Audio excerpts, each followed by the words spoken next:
Hello, myself Dipti Ramnani, Associate Professor Chemistry, SPC Government College Ajmer.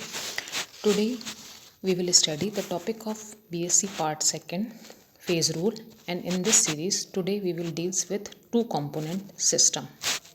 जैसा कि to component system में हम पहले भी पढ़ चुके हैं कि जो टू कंपोनेंट सिस्टम होता है उसमें कंडेंस्ड फेज रूल इक्वेशन का यूज़ करते हैं F=C-P+2 की जगह F=C-P+1 इक्वेशन का यूज़ करते हैं।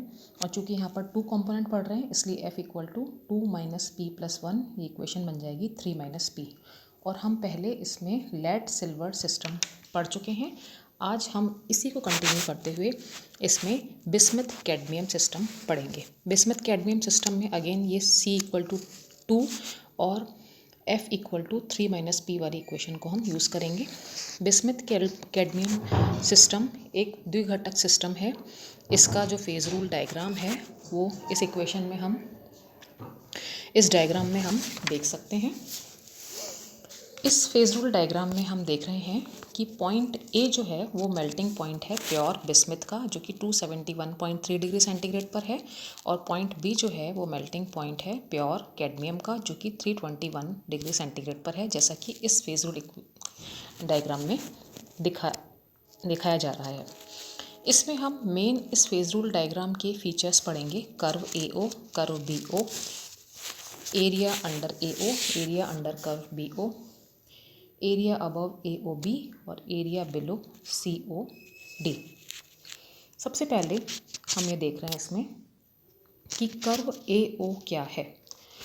Curve AO fusion curve of bismuth है, क्योंकि जो A पॉइंट है वो बिस्मथ का गलनांक है।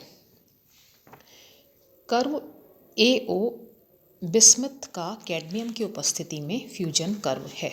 बिस्मथ का कैडमियम की उपस्थिति में हिमांक बिंदु में अवनमन या फ्रीजिंग पॉइंट डिप्रेशन इसको प्रदर्शित करता है।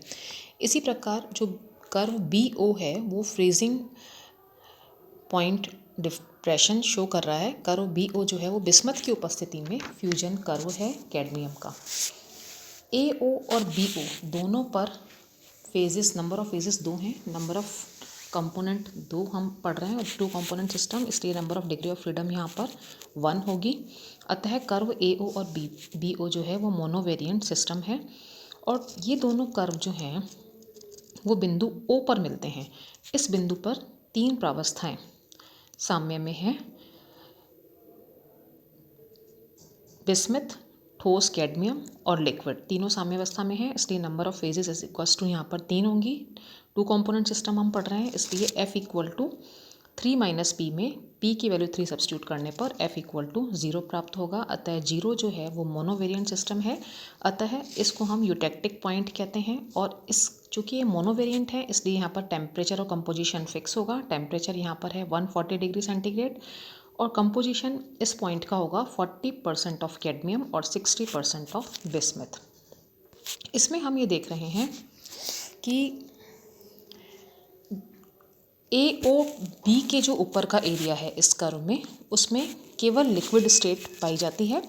इस लिक्विड स्टेट मतलब नंबर ऑफ फेजेस यहाँ पर 1 है, तो F=3-P से डिग्री ऑफ फ्रीडम 2 होंगी। मतलब इसमें किसी भी पॉइंट को डिफाइन करने के लिए हमें 2 वेरिएबल्स की ज़रूरत होगी, टेम्परेचर और दूसरा कंपोजिशन।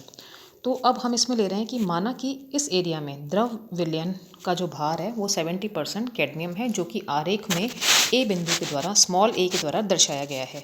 उसको अगर हम ठंडा करते हैं, टेम्परेचर डाउन करते हैं, तो ये बिंदु B पर 235 डिग्री सेंटीग्रेड की ओर बढ़ता है। और जैसे ही यह बिंदु B पर आता है, चूँकि वो कर्व OB पर है, स्मॉल b बिंदु, अतः ठोस कैडमियम द्रव से पृथक होने लगती है और बिंदु वक्र BO के सहारे बढ़ना लग जाता है। फेजेस 2 हो जाती है, सिस्टम नॉन वेरिएंट हो जाता है।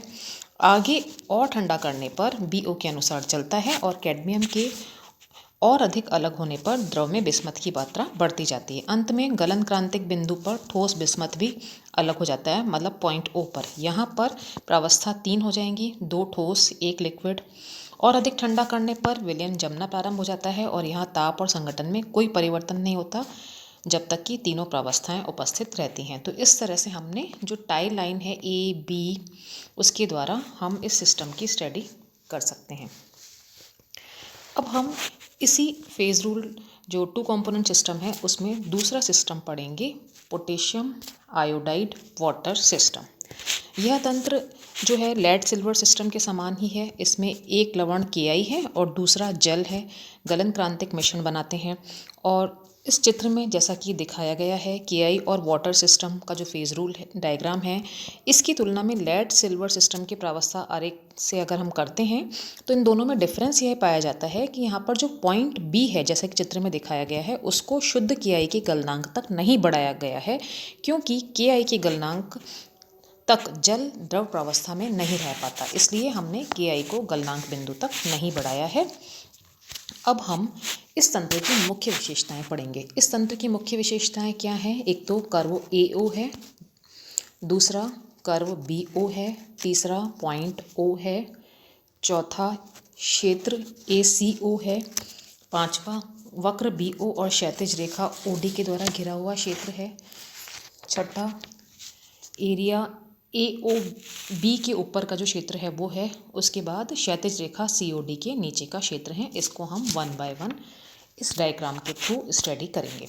सबसे पहले हम देख रहे हैं कर्व AO।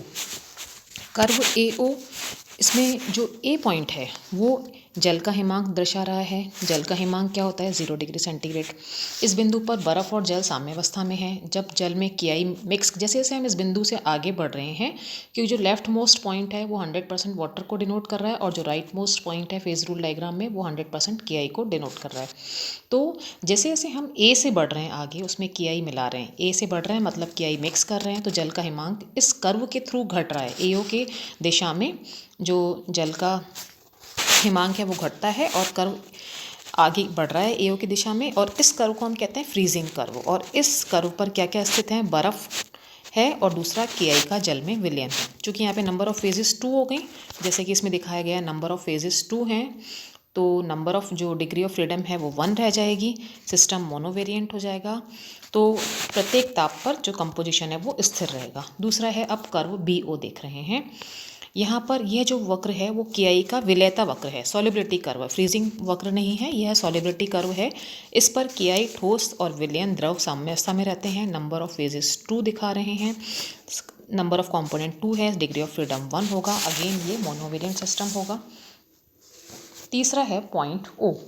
पॉइंट O वो पॉइंट है जिसे हम यूटेक्टिक पॉइंट कहते हैं। इस बिंदु पर कर्व A और BO मिलते हैं और इस बिंदु पर ठोस जल, बर्फ जिसको कह सकते हैं हम, ठोस Ki है और विलयन 3 प्रावस्थाएं हैं, जैसे कि पॉइंट A में दिखाया गया। This is cryohydric point, हिमक्रांतिक बिंदु है, हिमक्रांतिक बिंदु है और इस पर ठोस बर्फ है, ठोस Ki है और विलयन 3 प्रावस्थाएं साम्य में है, इसलिए डिग्री ऑफ फ्रीडम 0 होगी। इसलिए इस पॉइंट का जो टेम्परेचर है वो कांस्टेंट होगा, -23 डिग्री सेंटीग्रेड, और इसका जो कंपोजिशन है वो 52% Ki होगा। और यह सिस्टम जो ये जो पॉइंट है वो क्रायोहाइड्रिक टेम्परेचर या क्रायोहाइड्रिक कंपोजिशन, इसको हम जो इस पॉइंट पर जो निश्चित ताप होता है उसे हम क्रायोहाइड्रिक टेम्परेचर और क्रायोहाइड्रिक कंपोजिशन निश्चित संगठन को कहते हैं। अब हम पढ़ेंगे एरिया अंडर ACO। जैसा कि इसमें दिखाया गया है, एरिया अंडर ACO में 2 प्रावस्थाएं हैं, एक तो बर्फ़ है और एक Ki है। अब इसमें सिस्टम क्या होगा? मोनोवेरिएंट होगा और द्रव प्रावस्था का संगठन निश्चित ताप पर टाई रेखा खींचकर हम ज्ञात कर सकते हैं। अब दूसरा हम पढ़ रहे हैं area between OB and horizontal line OD। Area between OB and horizontal line OD, जो कि राइट हैंड साइड वाला एरिया दिखा रहा है, राइट हैंड साइड वाले कर्व के नीचे का। उसमें हम देखते हैं कि जैसा कि सेकंड पॉइंट में इसमें दिखाया गया है कि ठोस Ki इस और दूसरा लिक्विड साम्यावस्था में, इसमें भी डिग्री ऑफ फ्रीडम 1 होगी क्योंकि फेजेस 2 हैं, कंपोनेंट 2 हैं, डिग्री ऑफ फ्रीडम 1 है और इसमें भी निश्चित ताप पर निश्चित संगठन हमें प्राप्त होगा। अब हम पढ़ रहे हैं एरिया अबव कर्व AOB। जैसा कि इस चित्र में दिखाया गया है फेज रूल डायग्राम में, एरिया अबव कर्व AOB, जैसा कि दिखाया गया है कि ये इस एरिया में सब लिक्विड फेज रहती है, सॉल्यूशन जो कि Ki का सॉल्यूशन है, जलीय विलयन है, और चूँकि यहाँ के आई का जलीय विलयन है, केवल लिक्विड फेज़ है, नंबर ऑफ फेजेस 1 है, डिग्री ऑफ फ्रीडम 2 होगी, तो टेम्परेचर और कंपोजिशन दोनों ही किसी भी पॉइंट को डिफाइन करने के लिए बताना जरूरी है। अब लास्ट हम पढ़ रहे हैं क्षैतिज रेखा COD के नीचे का क्षेत्र। जैसा कि इसमें दिखाया गया है, क्षैतिज रेखा COD के नीचे वाले क्षेत्र में एक तरफ तो आइस और यूटेक्टिक मिक्सचर है, दूसरी तरफ सॉलिड के आई और यूटेक्टिक मिक्सचर है, इसलिए यहाँ पर number of degree of freedom जो है वो 0 होंगी और number of degree of freedom जो है जो इस पॉइंट के अंडर द कर्व यहाँ पर चूँकि एक तरफ आइस और मिक्सचर सॉलिड है, दूसरी तरफ सॉलिड के आई और मिक्सचर है, तो इसमें number of degree of freedom 1 होगी। यूटेक्टिक मिक्सचर हम इसको कहते हैं, यहाँ पर कोई भी लिक्विड फेज नहीं होती है, के आई यहाँ पर 52% होता है और आइस जो है वो 48% होती है। तो इस तरह से आज हमने स्टडी किए हैं टू कंपोनेंट सिस्टम के एग्जाम्पल। एक तो है के आई और वाटर सिस्टम और दूसरा bismuth cadmium system. This is all about two component system of phase rule. अब नेक्स्ट क्लास में हम संयुग्मी गलनांक वाले सिस्टम की फेज रूल में स्टडी करेंगे, सर्वांग सम गलनांक रखने वाली यौगिकों की फेज रूल में स्टडी करेंगे। Thank you.